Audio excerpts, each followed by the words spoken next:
There's been a lot of talk about slashing police funding or changing the way that officers respond to calls. One topic that's come up is how often police come across people who are having a mental health or substance abuse crisis. Many times, they're on scene before a social worker. KCTV5's Betsy Webster talked with several officers who literally talk people off the ledge, and she joins us live now with a look at how they were honored tonight. Betsy?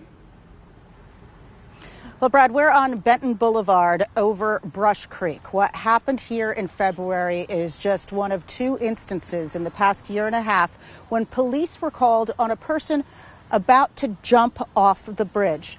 In each case, a life was saved by thinking quickly, yet remaining calm. COVID moved this year's KCPD awards ceremony outdoors, with sprays of sanitizer on every recipient and the chief before each handshake.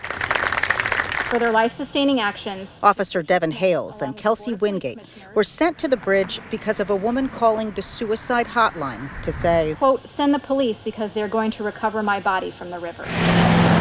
Getting that call was one thing. Seeing the woman in the road, then climbing over the railing with Brush Creek almost 100 feet below was another. Your heart stops for a minute, and then you go back to thinking, what's the first thing I need to do?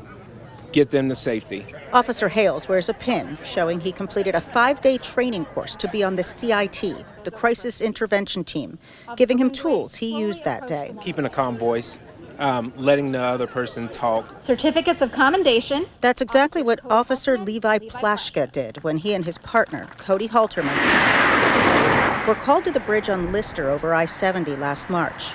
They knew they had to keep calm while also keeping drivers below safe. I was just trying to remind him of his family, ask him questions about his life, and kind of get him thinking about, why he's made it this far.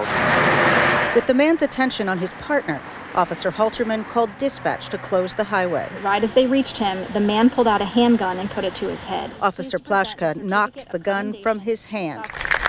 While the man was in the ambulance, he called for the two to thank them. It was very heartfelt, I guess, because you knew he meant what he said.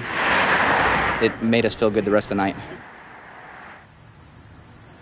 Now, those two officers, those last two you just heard from, have actually not taken that special course, though a department spokesman says that when Rick Smith came on as chief, he made it a requirement of all new recruits at the academy to take an abbreviated version of that course. As for the longer version, well, it seems to be getting more popular. The spokesman says when it started more than 15 years ago, there were only 10 people in the first class. And by now, he says, about half of the department is certified as members of the Crisis Intervention Team. Reporting live in Kansas City, Missouri, Betsy Webster, KCTV5 News.